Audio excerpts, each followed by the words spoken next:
y'all up here. Hey, what's up, guys? What's going on? I wanted to come to you guys once again with another TTC vlog, and I know I'm stressing this love, but I really want to help others who have no clue how to track their ovulation and to see when they're fertile. And I will explain my cycle so that you guys can get a brief and a more detailed explanation on how everything is supposed to happen. Now, yours may not be exactly like mine, obviously, because we're different people and we're all very different, but you can't be like, you can't be too far off. You understand what I'm saying? Unless you just have, more issues than we know what to do with. And that you have to figure out with a reproductive endocrinologist. But for those who have no clue and really want to know when they're most fertile, I will give you some quick tips on how to track your ovulation so that you can start BDing or baby dancing, getting your groove on, and all that other stuff so that you can conceive baby. Now, let's get started. So, the first thing you need to do is you need to record the first day of your bleeding. That's the first day of your period. Okay? Record that date. Put that, if you have a calendar, I always keep a calendar up on my wall just to keep track of different dates and just to give myself an idea of what I need to do when and where. But now that I have a smartphone, it's a lot easier for me to keep that kind of information so that I can have it when I go to the fertility doctor, or if I become pregnant, then I'll be able to tell the doctor, when I ovulated, my last period, so you can track, all that. So what you need to do is once your period starts, that starts cycle day 1. That is your first cycle day. Okay, now I don't know how long your period lasts. For me, I will just go into how my cycle was, and you can follow this same format, and of course your numbers will be different, but you just follow the same format and you'll get the same information. Because listen, when I first started TTCing, I knew zero. I knew nothing, okay? All I thought was that you just make love to your husband and boom, shakalaka, you got pregnant. But for a lot of people, it doesn't happen that way. You really have to, calculate certain dates so that you'll know when to have sex. Because if you don't, you can really miss it, because you only have a 20% chance every single month of getting pregnant. Some people are a lot higher, others, for the rest of us, it's a 20% chance. And for those who have personal issues, fertility issues, that number drops even lower. But it really does help if you have an idea of when your fertile period is, so you know when to get busy, okay? Alright, now let's start here. Now, the first day of my cycle was January the 12th.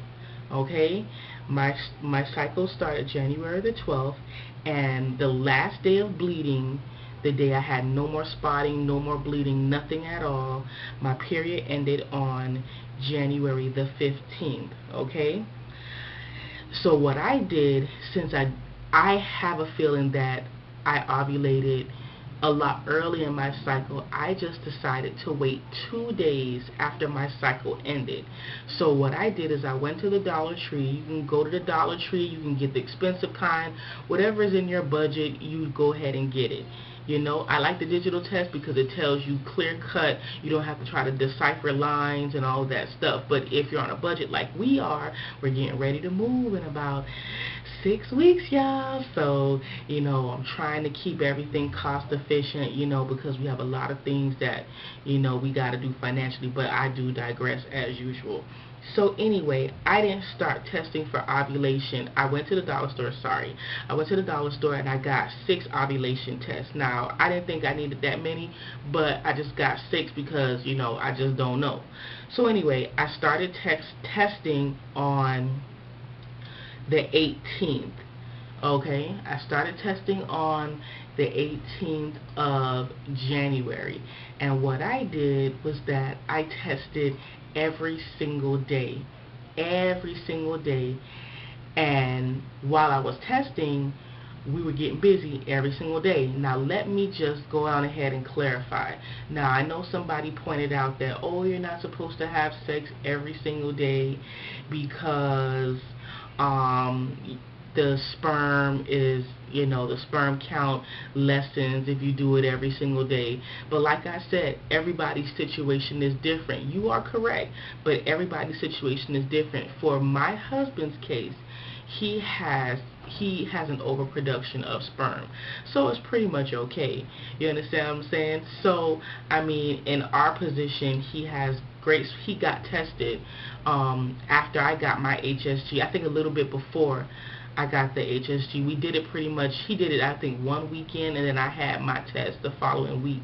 So we got our results pretty much the same time. And he has an overproduction of sperm, so he has no issues with mobility or sperm count. So I didn't think that it was a big deal. And see that I have fertility issues, I really just wanted to cover all of my bases by going ahead and BDing every single day once I started testing, because you do have to have sperm in reserve, because it really does make sense. You have to have some kind of reserve sperm so that once that egg drops, somebody can get it. It's like a mad dash, a mad race for one or two sperm, or how many sperm to get there, to try to fertilize. So you want to have as many swimmers in place ahead of time so that when you ovulate, your ovulation period is not a very long window. A lot of the experts say it's between 12 and 36 hours that you have in order to get that egg fertilized. So anyway, so I started testing on the 18th of January. I got a positive, an official positive, and I will link that video down below. You saw both lines, the test line and the control line were both the exact same color. And so I got an official positive on the 23rd, which was cycle day 12 for me. A lot of people, a lot of experts do say that you ovulate between cycle day 12 and 14, or 12 and 16. It all depends on the person. We all ovulate during different times. Every woman does not ovulate the same. This is just giving you a brief synopsis. It's just not an exact thing for everybody. So I hope you understand that. So I got a positive on cycle day 12, and so I went and I consulted a fertility calendar so that I could see when my fertile days were. And as I suspected, my fertile days were between the 20th of January and of course the day that I ovulated, between the 20th and the 23rd. So we completely covered all of those bases. And so according to the calendar, right now I'm in my 2-week wait. Now they told me, the calendar told me that now that my fertile window is closed, ovulation is over, we're just waiting for things to take place and for things to happen. And I did forget to bring my what's it called again, my I'll come back and I'll bring it and I'll show it to you guys. My fertile aid, I finally got the fertile aid. It came the day that I ovulated. That's when they delivered it. It took 7 days to come, and they told me 2 days. Anyway, we ain't gonna talk about that. And people get on my nerves. And so I'll show you guys in another clip the fertile aid and where you can buy it and where you can get it from. And it may work for you. It has worked for many people. I did take it after I had my HSG. And I did take it right after my HSG, and I did get pregnant with Viola using it in addition to the preceding. I will show you that in another clip as well, because I did not bring, this was an impromptu video, so I don't have all my materials. So according to the calendar, the fertility calendar, I need to take a pregnancy test on February 9th. If that is negative, then I either wait a couple more days and take a test If my cycle has not come, I wait 2 more days and take another test on February the 10th, and then it should be positive that if my cycle did not come. Now, my cycle should come on or around that time of the 9th of February. If it doesn't come, you guys will see a live pregnancy test on that day. And so at this point, the only symptoms that I have right now is that I have a dull cramping in my very, very, very lower region in my pelvis. The same dull cramping that I had before when I was at before I knew I was pregnant. I was going to the gym, doing all kind of stuff, and I thought I was just super sore, and I was having a lot of cramping in my belly. I'm having the same kind of cramping, but it's like a dull cramping. So I don't know what that means. It may be nothing, it may be something, but I'm taking, precautions, and I am paying complete attention to every little nuance, every little twinge that's happening, because it just gives me hope, and I have hope. And you have to have hope when you're TTCing. You can't be down on yourself. You have to have that faith that, this will be the month. We're still on schedule to see the fertility doctor, but our move-up date may be pushed up depending on certain things that may take place before, and so we may end up having to go to see the fertility specialist in Orlando if our move out date gets pushed up, because we really don't have time to see one down here, because they have to see you during certain times in your cycle. Like, they have to do a brand new cycle over again. You get the fertility drugs, they do the procedure, and so it's just it's an entire cycle that you have to be there. And so we don't have time, to do it down here. So it's more likely, if we don't get pregnant this month, we will be doing it, seeing the fertility specialist in Orlando, and we'll just start from scratch there. But that's pretty much it. And in the next clip, I'll show you guys the different fertility products and TTC products that I am using, and you can feel free to purchase them on your own. I don't sell them. I'll tell you where you can go get it. And that's pretty much it. If you have any questions, feel free to email me. If you want to remain anonymous and you don't want anybody in your business, and I completely understand that, because this whole TTC process is just between y'all and my husband. Like, I don't share this with anybody, because nobody in my family has issues conceiving. My sister, my husband's cousin, she's pregnant for the 3rd time, and I mean, it's like back to back to back to back to back. So it's kind of hard, but people are asking now that Violet's 18 months old. They're asking, are you guys having another baby, and blah blah blah. So we're starting to get those questions again, and so it's just like, you want to be like, we're trying, we're just having a little bit, but people don't really, like folks, no shade, they really don't understand because they just don't, they don't have experience with infertility, so it's kind of hard for them to sympathize and to understand what you're going through. So we just say, we're working on it, and then we just leave it at that. But anyway, if you want to remain anonymous and you want to email me any questions or whatever, I'll walk you through anything, I'll explain it. If you want to leave your questions down below, please feel free. Like, share, and most importantly, subscribe. And you guys stay tuned. You will see Violet's 18-month update soon. I will record that for you as soon as I can. And if you have any questions, just let me know. And I will talk to you guys next time. Bye.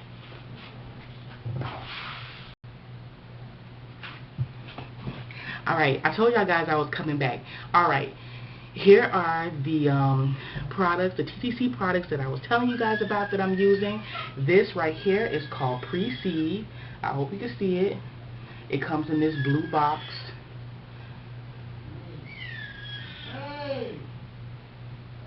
Violet getting in trouble. Alright, this is called Pre-Seed. You can get it on Amazon. You can get it at Fairhaven Health. You can get it pretty much anywhere. I got this at CVS Pharmacy.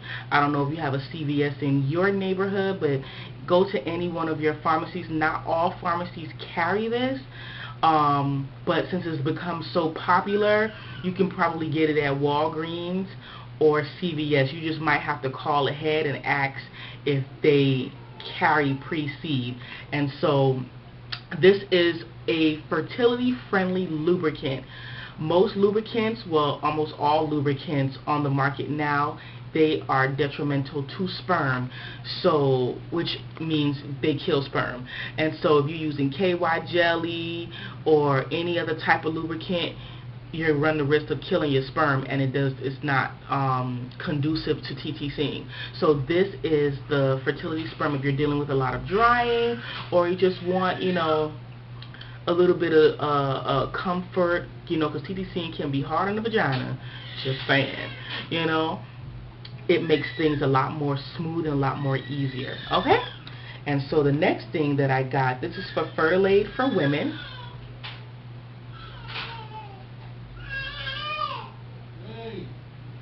This is Fertilate for women.